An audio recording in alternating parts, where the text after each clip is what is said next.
নমস্কার বন্ধুরা, ছোট্ট একটি ভিডিও নিয়ে চলে এসেছি। তো বুঝতেই পারছো আজকে বাবার আম মাখা করবো। তো তার আগে দেখে নাও, এটা হচ্ছে দিদিদের পুকুর, আর পুকুরের পাশে একটি কাঁঠাল গাছ আছে যেটা তোমাদেরকে দেখাবো। এখানে অনেকটাই কাঁঠাল হয়েছে।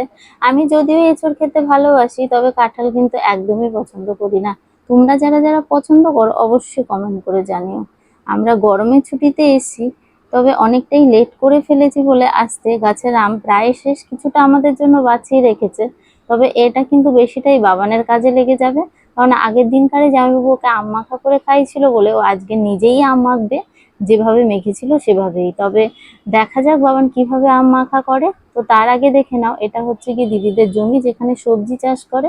তোমরা অনেকেই দেখেছো আমার আগের ভিডিওতে। তো চলো বাবানের ভিডিওটা দেখার জন্য। তো গাইস দেখো, আমরা আমের আজকে আম মাখা খাবো। তাহলে চলো দেখে নিই কিভাবে আমটা করা যায়। আগে আমার একটু ছুলে দেবে, তারপরে দেখাচ্ছি কি করব আমরা। তাহলে এবার আমি এটাকে ঘষবো। গরমের ছুটি পড়লো মানেই মণিমার বাড়িতে যাব, সেটা ওকে দেখেই বুঝতে পারছো যে এখানে আসলে কিন্তু ও পুরো নিজের স্বাধীনেই থাকে।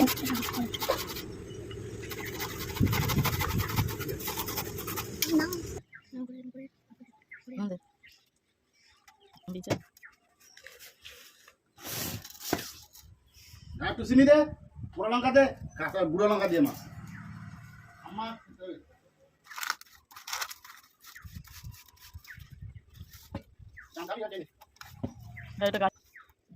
একটা এই বাটি দিয়ে দাও, এটার মধ্যে ক্যারি করে রাখবো।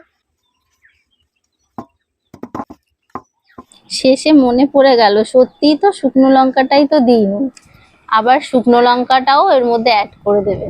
তাহলে বুঝতে পারছো তো কতটা ঝাল হবে। গুঁড়ো লঙ্কাটা দিয়েছেই, আবার শুকনো লঙ্কাটাও অ্যাড করবো। তো তোমরা জানিও কেমন হয়েছে ওর মাখাটা। ভালো হয়েছে।